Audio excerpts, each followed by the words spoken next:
जी दोस्तों, भोजपुरी में बहुत बड़ी खबर निकल के आ रही है। सौम्या पोखराल जो नेपाल की रहने वाली है, अभी कुछ दिन पहले एक इंटरव्यू में इनसे पूछा गया था कि क्या आप पवन सिंह को जानती है। तो दोस्तों इन्होंने बताया कि नहीं, मैं पवन सिंह को नहीं जानती। और दोस्तों अभी कुछ दिन पहले इनको पवन सिंह के गाने पे रील बनाते हुए और डांस करते हुए देखा गया। तो दोस्तों क्या है खबर की पूरी जानकारी बताएंगे आपको डिटेल में, लेकिन आप हमारे चैनल पर अगर नए हैं तो कृपया सब्सक्राइब जरूर करें। तो आइए दोस्तों, ज़्यादा देर न करते हुए वीडियो को शुरू किया जाए।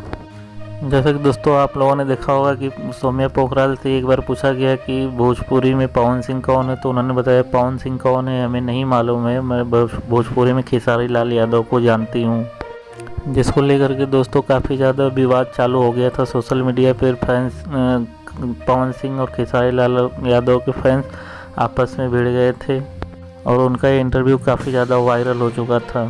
दोस्तों आपको बता दें कि पवन सिंह का एक नया गाना रहा है झगड़ा, जिसके ऊपर सौम्या पोखराल ने नया रील बनाया है जिसपे उन्हें डांस करते हुए देखा गया है और ये रील काफ़ी ज़्यादा वायरल हो रहा है और इसी के चलते उन्हें सोशल नेटवर्किंग पे काफ़ी ज़्यादा ट्रोल किया जा रहा है। जी हाँ दोस्तों, क्योंकि एक बार खबर ये आई थी कि पवन सिंह को ये नहीं जानती हैं। भोजपुरी इंटरव्यू में एक न्यूज़ चैनल में इन्होंने बताया था और आज की डेट में उनके ऊपर गाने पे रील बना करके डांस कर रही हैं। तो दोस्तों इसलिए उनको बहुत ज़्यादा ट्रोल किया जा रहा है। और इन्होंने दोस्तों एक इंटरव्यू में बताया कि मेरे घर फैंस आए हुए थे और जो कि ज़बरदस्ती उन्होंने मेरे साथ में बोला कि इस रील को बना दीजिए, तो मैं इस रील को बना दी।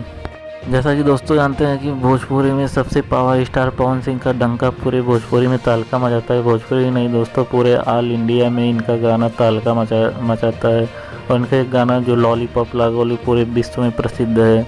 कभी भी अगर कोई शादी समारोह या कोई फंक्शन हो तो उसमें ये गाना ज़रूर बजाया जाता है, लॉलीपॉप लागोली। और उस पवन सिंह को सौम्या पोखराल नहीं जानती है, कैसे हो सकता है दोस्तों, इसलिए उन्हें ट्रोल किया गया था दोस्तों।